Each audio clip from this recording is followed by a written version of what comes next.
ಈಗಾಗಲೇ ಆಷಾಢ ಮಾಸ ಆರಂಭವಾಗಿದ್ದು ಮೈಸೂರಿನ ಚಾಮುಂಡೇಶ್ವರಿ ಅಮ್ಮನವರ ದರ್ಶನಕ್ಕೆ ಅಪಾರ ಸಂಖ್ಯೆಯಲ್ಲಿ ಭಕ್ತರು ಆಗಮಿಸುತ್ತಿದ್ದಾರೆ.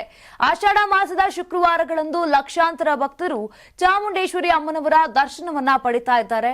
ಆಷಾಢ ಮಾಸದ ಮೊದಲ ಶುಕ್ರವಾರ ಮೆಟ್ಟಿಲು ಹತ್ತಿ ಬಂದ ಭಕ್ತರಿಗೆ ಸಮಸ್ಯೆಗಳಾಗಿತ್ತು ಮತ್ತು ಈ ಬಗ್ಗೆ ಭಕ್ತರು ಬಹಳಷ್ಟು ಅಸಮಾಧಾನವನ್ನ ಕೂಡ ಹೊರ ಹಾಕಿದ್ರು.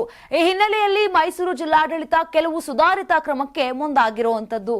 ಚಾಮುಂಡೇಶ್ವರಿ ಅಮ್ಮನವರ ದೇವಸ್ಥಾನಕ್ಕೆ ಮೆಟ್ಟಿಲು ಹತ್ತಿ ಬರುವ ಭಕ್ತರಿಗೆ ಸೂಕ್ತ ವ್ಯವಸ್ಥೆ ಕಲ್ಪಿಸಲು ಜಿಲ್ಲಾಡಳಿತ ಇದೀಗ ಹೊಸ ಯೋಜನೆಯನ್ನ ರೂಪಿಸಿದೆ.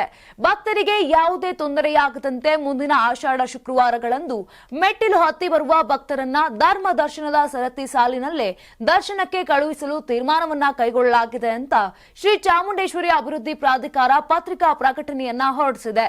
ಮೊದಲ ಆಷಾಢ ಶುಕ್ರವಾರ ಚಾಮುಂಡಿ ಬೆಟ್ಟಕ್ಕೆ ಮೆಟ್ಟಿಲು ಹತ್ತಿ ನಿರೀಕ್ಷೆಗೂ ಮೀರಿ ಹೆಚ್ಚು ಭಕ್ತರು ಬಂದಿದ್ರು. ಇದರಿಂದಾಗಿ ಜನಸಂದಣಿಯಿಂದಾಗಿ ಮೆಟ್ಟಿಲು ಹತ್ತಿ ಬಂದ ಭಕ್ತರು ದೇವಿಯ ದರ್ಶನ ಪಡೆಯಲು ವಿಳಂಬ ಕೂಡ ಆಗಿತ್ತು. ಇನ್ನು ಧರ್ಮ ದರ್ಶನ ಅಥವಾ ಟಿಕೆಟ್ ಪಡೆದವರಿಗೆ ತ್ವರಿತಗತಿಯಲ್ಲಿ ದೇವಿಯ ದರ್ಶನ ಆಗಿತ್ತು. ಹೀಗಾಗಿ ಧರ್ಮ ದರ್ಶನದ ಸರತಿ ಸಾಲಿನಲ್ಲೇ ಮೆಟ್ಟಿಲು ಹತ್ತಿ ಬರುವ ಭಕ್ತರನ್ನ ಕೂಡ ಕಳುಹಿಸಲು ನಿರ್ಧಾರವನ್ನ ಕೈಗೊಳ್ಳಲಾಗಿದೆ. ಉಳಿದಂತೆ ಸುಗಮ ದರ್ಶನಕ್ಕಾಗಿ ಲಲಿತ ಮಹಲ್ ಪ್ಯಾಲೇಸ್ ಆವರಣದಿಂದ ಉಚಿತ ಬಸ್ ವ್ಯವಸ್ಥೆಯನ್ನ ಮಾಡಲಾಗಿದೆ. ಭಕ್ತಾದಿಗಳು ಉಚಿತ ಬಸ್ ಸೇವೆ ಪಡೆದು ಕಡಿಮೆ ಸಮಯದಲ್ಲಿ ಸುಗಮವಾಗಿ ದೇವರ ದರ್ಶನ ಪಡೆದುಕೊಳ್ಳಬಹುದು.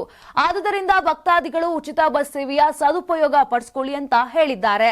ನಾನು 86 ಕೆಜಿ ಇದ್ದವಳು 71 ಕೆಜಿ ಬಂದಿದ್ದೀನಿ. ವಯಸ್ಸಾದ್ಮೇಲೆ ಸ್ಮಾರ್ಟ್ ಆಗಿ ಕಾಣ್ತೀರಾ ಅಂದ್ರೆ ಜಿನ್ನಿ. 126 ಕೆಜಿ ವೇಟ್ ಇದ್ದು ನಾವು ಈಗ 114 ಕೆಜಿ ಲೆಕ್ಕ ಬಂದಿದ್ದೀವಿ. ಯಾವುದೇ ಸೈಡ್ ಎಫೆಕ್ಟ್ ಆಗಿಲ್ಲ. 84ರಿಂದ 50 ಕೆಜಿ ಬಂದೆ. ಆಮೇಲೆ ಸಣ್ಣಗೆ ಫಿಟ್ ಆಗಿದ್ದೀನಿ. ಅದಕ್ಕೆ ನಾನು ಯೂಸ್ ಮಾಡ್ತಾ ಇರೋದು ಜೀನಿ ಸ್ಲಿಮ್.